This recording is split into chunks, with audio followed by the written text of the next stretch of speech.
Hey guys, it's Jenna, and this is not a book-related video. Yesterday I took my driver's test and I passed, and so I thought it might be fun to relay my driver's test experience to you guys.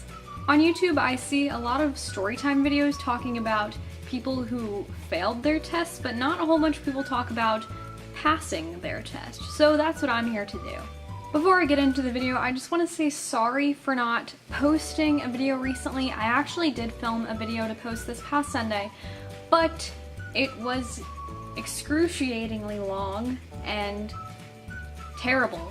It was just altogether not a very good video, so I ended up scratching it, and I will return to something bookish later next week. Alright, let's get into the video.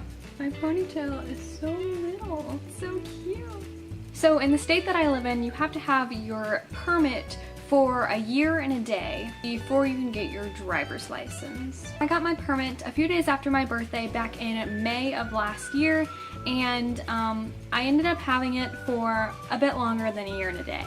In the time between getting your permit and getting your license, you have to take 30 hours of driver's ed in a classroom, and you have to take 6 hours of learning to drive behind the wheel with an instructor. I did all of this through a little school in my town, and that is definitely something I suggest. I also got to take the driver's test through that school, and it was much easier. Not the test itself, just the process of going through everything to get my license. It did cost a bit extra to do everything through the school, but I think it was definitely worth it. So I believe I scheduled my actual driver's test about a month in advance through this little school, and I ended up having the same instructor or proctor for the test that I had for the 6 hours behind the wheel.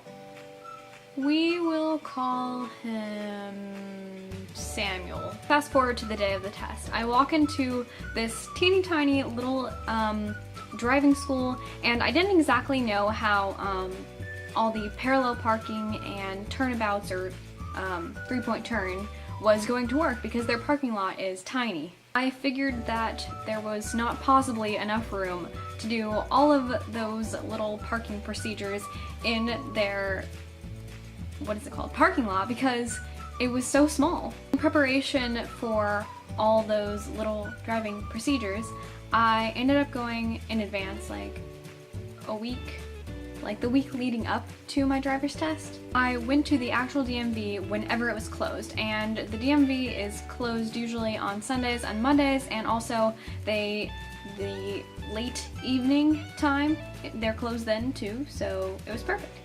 Doing this is something I definitely suggest because the DMV always leaves up their cones so you can practice when they're not open. So it was a really prime opportunity to get some practice in that was going to be just like my test. The actual test day rolls around and I'm feeling super prepared, but I'm still extremely nervous. So many of my older friends will tell you that I texted many of them frantically asking for tips and tricks because I was so anxious about my driver's test. Literally just random times of the day when I was completely distracted with other things that were on my mind, I would just start getting butterflies in my stomach because of the prospect of taking my test in a few days, and I was so very nervous for it. So my mom and I show up at the driving school, and one really awesome perk to taking it through a little school like the one I did is that you can use their car, which is the same car that you do the 6 hours behind the wheel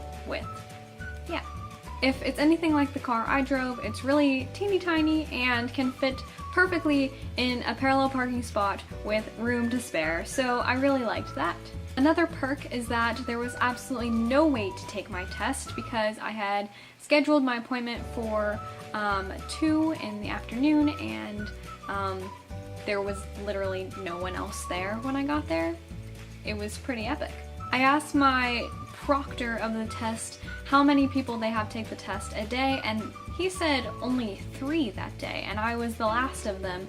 So compare that to the actual DMV, which probably tests 20 people a day. Now I know why they're so grumpy. So Samuel, my test giver, was extremely nice, and I already knew him, and he remembered me from the lessons that we had had much earlier in the year, and he remembered that I was a good driver and that I knew what I was doing and I was very careful, so that was definitely a plus.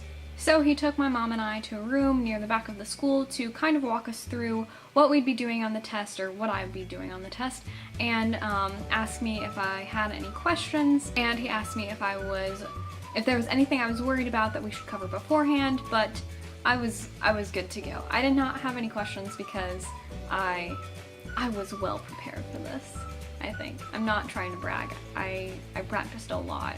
Then my mom went back to the waiting room area and it was time to take my test. My test giver and I went to the back parking lot behind the school, and actually they did have cones set up to do parallel parking and the turnabout or three-point turn already set up in the back for me to use. I was a little surprised that they found room for this, but it kind of made me a little bit more comfortable because I didn't have to get on the road to get to a place to just do that part, like travel to another DMV. I didn't have to do that. It was just right there, safe in the parking lot.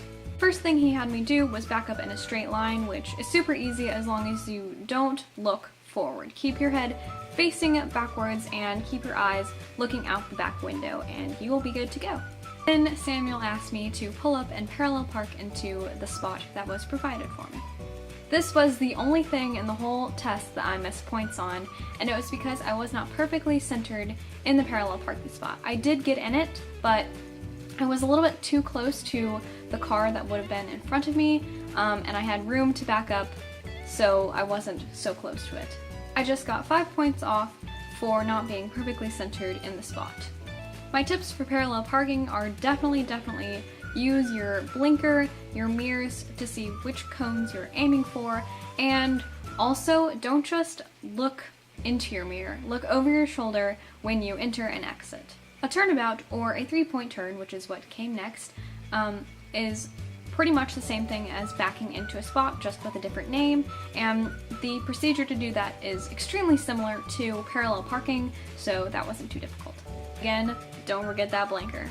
Then Samuel had me exit and it was time to go on the roads. If there's anything you're worried about on the test, do not let it be driving on the roads. That was absolutely the easiest part. Basically, Samuel just told me whether to turn right or left, and he had me change lanes a few times. This is so that he can see you utilizing your blinker and checking your mirrors as well as checking over your shoulder, and he just wants to see that you are a careful driver on the road and that you're checking everything that you need to. The course is basically just a square around the DMV, and eventually you get back to the driving school, and it was exceptionally easy as long as you remember your blinker, to look over your shoulder and look in your mirrors. I feel like I've said those things 1,000 times, but it is really important. I didn't lose any points on the driving portion itself that was not in the parking lot. Yeah. Also make sure that you come to a complete stop when you come to a stop sign, not a rolling stop, because he will definitely take off points for that. I'm not sure, it may even be an automatic fail. I really do not know that one, so I'm not sure. So we ended up getting back to the little driving school where he told me that the only thing I missed points on was the parallel parking and not being perfectly in the spot, and so I ended up ending with a 95 on the test, which I would say is pretty darn good. The one big downside to doing it through a little school is that you can't get your actual license right away. You actually have to take the slip of paper that they give you saying you passed to an actual DMV. Oftentimes the DMV lines are extremely long and boring and you end up waiting there for a really long time, but my mom and I were pretty dang lucky. We immediately went right to the DMV nearest to us, and we probably waited there for 15 minutes in a line to write up our application, and all of that is done on a computer. And then we went and sat down in the anxiety-inducing chairs that are super hard and super uncomfortable, but we only ended up sitting for probably about 5 minutes before my number got called. Now, you can always expect the people who work at the DMV to be a tad bit grumpy because their job is pretty stressful. We walked up to the counter and the lady there was obviously not having the greatest day, but just be polite to them and they will be as polite as they possibly can back to you. That is where you sign for your driver's license and you take a picture that will go on the card, and the pictures are always awful. You just have to understand that it's not going to be good. It's gonna be ugly. Mine is pretty rough, and so is my permit picture, so I kind of understand it, but whew, they are not good pictures. It's not like those perfect selfies that are gonna go on Instagram. Oh no, these are awful. The little driver's license picture paper thing that they give you isn't your actual card driver's license. You are going to be sent that in the mail, but this is just to tide you over for a week or two before you get your real driver's license card. Well, that's pretty much the whole story. After that, we just went home and celebrated, I guess? I don't know. Okay, let me see if I have any more tips for you. Okay, yeah. Of course, I could sit here and tell you about the techniques, about using your turn signal and looking over your shoulder and into your mirrors and all that jazz, but the really big thing to remember is that if you fail, you can always take it again. I was so nervous for this test, but looking back on how exceptionally easy it was, I don't understand why I was so scared in the first place. I mean, I did extremely well. I'm a good driver. I've practiced a lot, and as long as you feel confident in yourself, you will do well. Yep, so that's about it for this video. If you enjoyed it, please give it a big thumbs up and subscribe to my channel if you haven't already. I'll see you guys next time with a new video. Happy driving. Bye! When you what? I'm no longer a slave to fear. I am a child.